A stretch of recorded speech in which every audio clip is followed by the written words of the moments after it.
Ao saltar, o garoto deve usar o braço para ajudar na impulsão.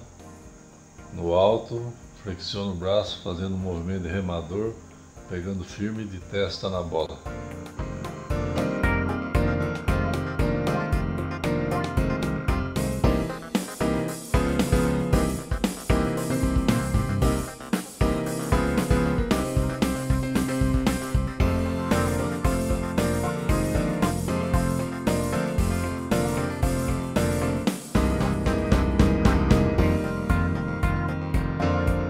Cabeçada ofensiva.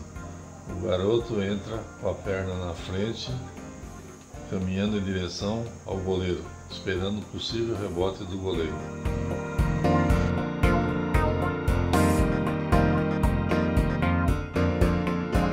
Cabeçada defensiva. O garoto une os dois pés embaixo da bola, salta e cabeceia sem tocar no adversário. Se ele entrar a perna na frente como na ofensiva, ele atropela o adversário e comete falta.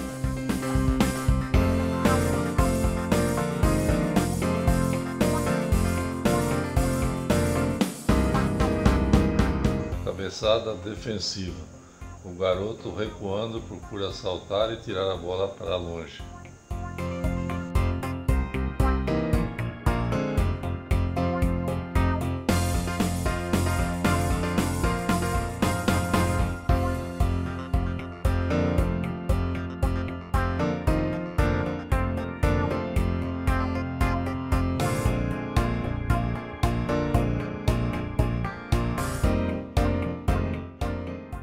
Ao mergulhar, o garoto deve acompanhar a bola com os olhos para cabeceá-la usando a testa.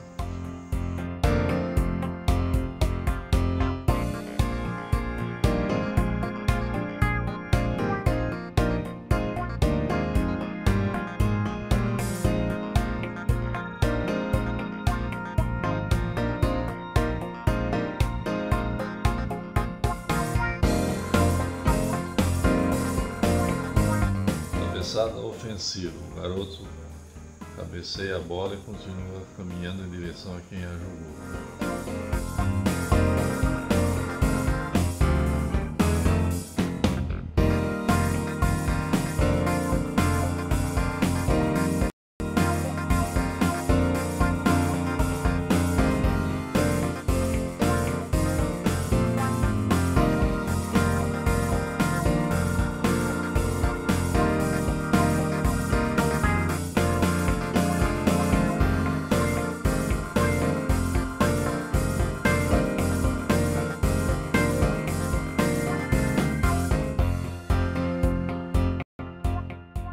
O garoto procura cabecear virando o tronco e a testa em direção ao que vai receber a bola.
Antecipação.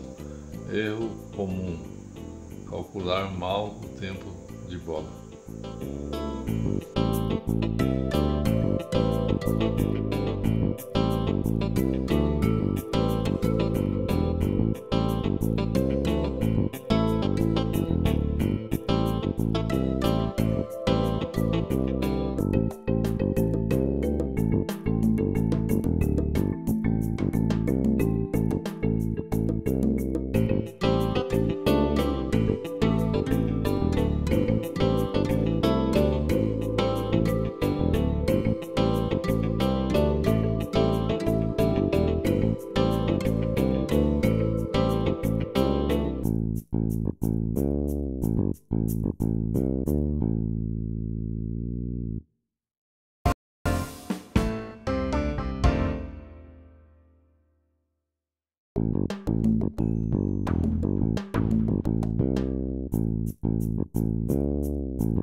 Instrução faltosa porque obstrui a ação do adversário usando o seu corpo.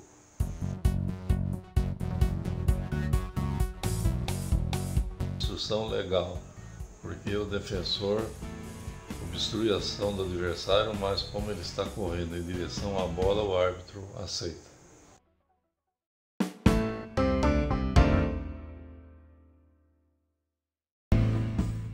Tranco sem bola. O tranco consiste em um empurrão com o ombro.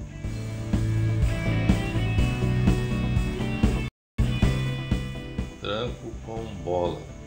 O defensor deve procurar primeiro desequilibrar o adversário, depois tomar a bola.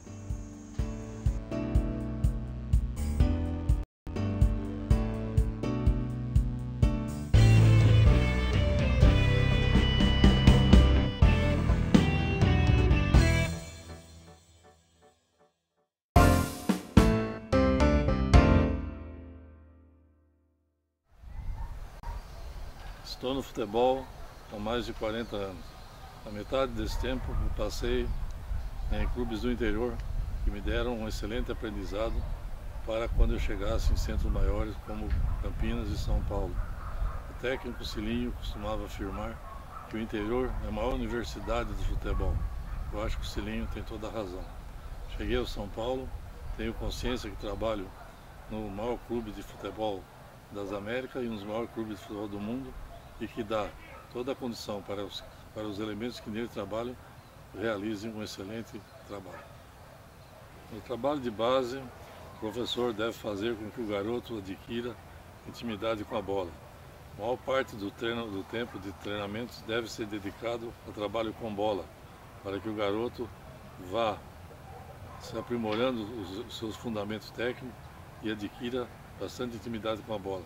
A gente costuma dizer no futebol que quando se tem muita intimidade com a bola, a gente não chama de madame, chama de você. Então é isso que o garoto deve procurar adquirir. Tamanha intimidade com a bola que possa chamá-la de você e não de madame. Procurar ter conhecimento com as regras do jogo, adquirir uma iniciação tática, procurando os professores mostrar aos garotos como joga a maioria das equipes do futebol brasileiro, usando o 4-4-2, por exemplo. Procurar desenvolver a disciplina de grupo, procurar moldar as suas características de jogo, sua característica técnica e, com o auxílio do professor, procurar descobrir a sua verdadeira posição, aquela posição em que ele, com certeza, irá render mais para a equipe e mais para o grupo. Esquecer os brucutus que passaram no futebol brasileiro e procurar aprimorar o futebol arte. Faça mais de 20 anos uma verdadeira cruzada em prol da boa execução dos fundamentos técnicos. Eu acho que o que verdadeiramente decide as partidas não são o esquema tático, e sim a boa execução dos fundamentos técnicos. Se uma equipe tiver 8 elementos que execute bem os fundamentos técnicos e outra equipe tiver 6, com certeza a equipe que tenha 8 elementos que execute bem os fundamentos técnicos estará mais próxima da vitória. Quando estiverem assistindo uns jogos ao vivo ou pela TV, procure observar quantos gols são perdidos por má finalização, má cabeceio, mau domínio da bola, mau cruzamento, e quantos gols acontecem por falhas dos fundamentos defensivos. Então, eu acredito cegamente que a boa execução dos fundamentos é mais importante do que o trabalho tático de uma equipe. Tive a felicidade de trabalhar com excelentes treinadores: Cilinho, Lorissandro, Cláudio Duarte, Carlos Alberto Silva, Gainetti, Enio Andrade, Carlos Alberto Parreira, Vanderlei Luxemburgo, um excelente preparador físico, Pedro Pires Toledo, que fazia um trabalho sensacional de físico-técnico. Nós trabalhamos no Guarani um ano junto e nunca vi o professor repetir o mesmo treinamento. Ele sempre procurava variar e mudar os treinamentos. Dos técnicos de campo, o melhor sem dúvida foi Enio Andrade. Enio Andrade é um treinador sério, mas que fazia um excelente ambiente com os jogadores, um técnico que fazia um excelente trabalho de campo e tático, porque às vezes ele entrava no vestiário e dizia meia dúzia de palavras para os atletas, mas nessas meia dúzia de palavras ele mostrava tudo o que estava acontecendo dentro do gramado. Enio Andrade, verdadeiramente, no intervalo das partidas, ele virava jogo. Trabalhamos juntos 5 meses no Guarani e seu Enio nunca ele deu um rachão ou 2 toques. Ele costumava dizer quando os rapazes pediam para dar rachão e estoque, ele dizia que rachão e estoque é treino de vagabundo. Que se ele tivesse 11 Pelé no time dele, ele daria rachão e estoque todos os dias. Como ele não tinha nenhum, ele fazia os treinamentos de marcação, desarme, cabeceio, chute, finalização, treinamentos que normalmente são dados das categorias de base. E ele fazia isso com atletas profissionais. Nunca vi um treinador de equipe principal dar esse tipo de trabalho. Ele Andrade trabalhou no Guarani e no Palmeiras e acho que foi um injustiçado no futebol paulista. Os garotos da base do São Paulo têm que procurar tirar proveito de todas as facilidades que São Paulo lhes oferece.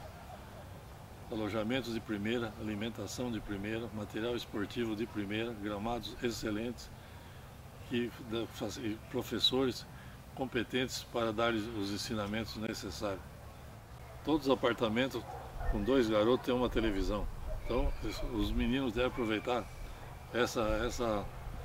isso que São Paulo oferece e procurar assistir os jogos do Campeonato Brasileiro, Paulista, da Europa, de preferência juntos, um outro da mesma posição, e observar o que acontece nas partidas e comentarem entre eles por que acontecem os gols, por que os gols foram perdidos, por que assistências deixaram de ser dadas, e os defensores, por que os gols aconteceram, o que poderia ter sido feito para evitar que esses gols acontecessem.